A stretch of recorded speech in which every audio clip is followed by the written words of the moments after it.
जिस तरह हमने ये देखा कि टी बी टी ए पे डिपेंडेंट है और टी ए की कौन सी वैल्यूज़ की अहमियत है जो इन कर्व्स में हमें नज़र आ रही हैं,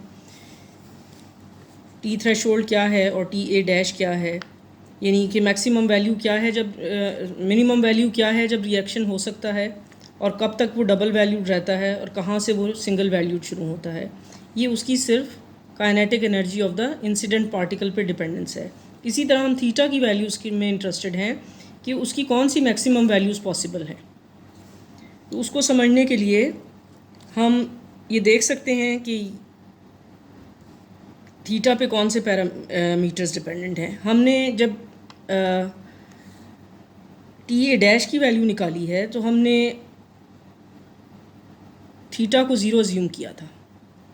इस इक्वेशन में जब हमने इसको इक्वल टू ज़ीरो सब्सिट्यूट किया तो हमने थीटा ज़ीरो लिया था, सो दिस बिकम 1।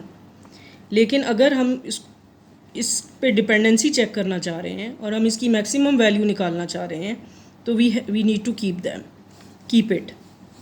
सो इसकी डिपेंडेंसी देखने के लिए इक्वेशंस की सूरत हाल कुछ यूँ होगी कि ये वही इक्वेशन है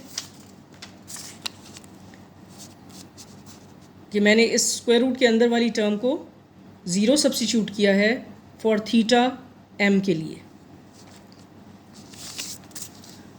तो हमारे पास ये इक्वेशन आ गई है, ये आपको यहाँ दिखाई दे रही होगी। इसको ज़ीरो कर दिया लेकिन अब थीटा मैक्सिमम ले लिया। सो ये वाली जब ये इक्वल टू ज़ीरो है तो जो कॉस स्क्वायर थीटा के साथ टर्म्स हैं इसको आप इक्वल टू के उस तरफ ले गए हैं, ये सारी टर्म माइनस हो जाएगी। सो आपको यहाँ माइनस साइन दिखाई दे रहा है, divided by M A M B T A, जो कि यहाँ पर कॉस स्क्वायर थीटा का कोफिशिएंट था। जब T A equal to T dash हुआ तो हमारे पास टी ए की ये वैल्यू आई थी, ये वैल्यू सब्स्टिट्यूट कीजिए। टी ए में क्यों इंटरेस्टेड हैं?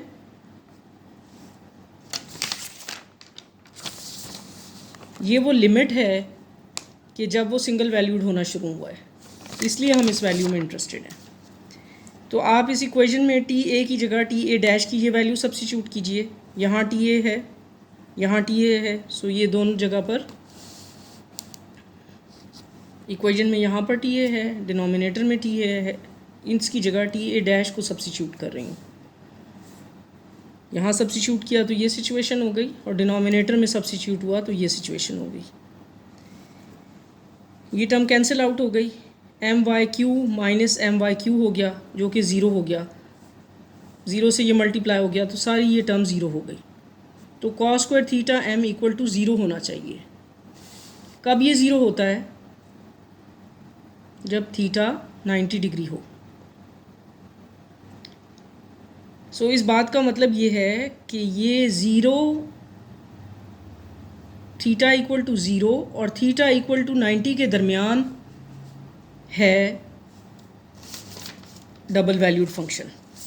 थीटा ज़ीरो पे तो है, हम देख चुके थे इससे पहली इक्वेशंस में, जब हमने इधर ज़ीरो लेकर इसको वन मानकर हमने टी थ्रेशोल्ड की वैल्यू मालूम की थी।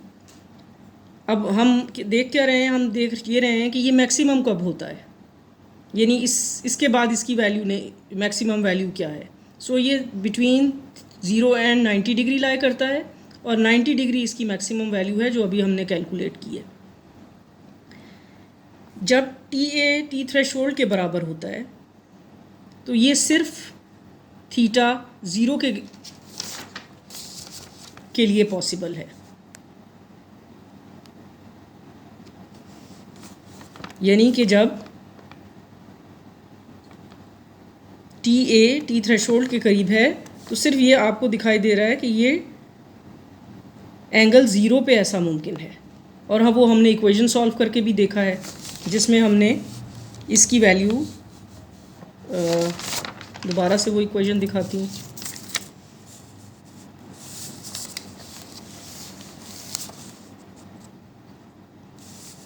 यहाँ इसको 1 लेकर जो कि थीटा इक्वल टू ज़ीरो पे आता है और हमने टी थ्रेशोल्ड की वैल्यू डिटर्मिन की थी। आई होप कि ये बातें आपको समझ आ गई होंगी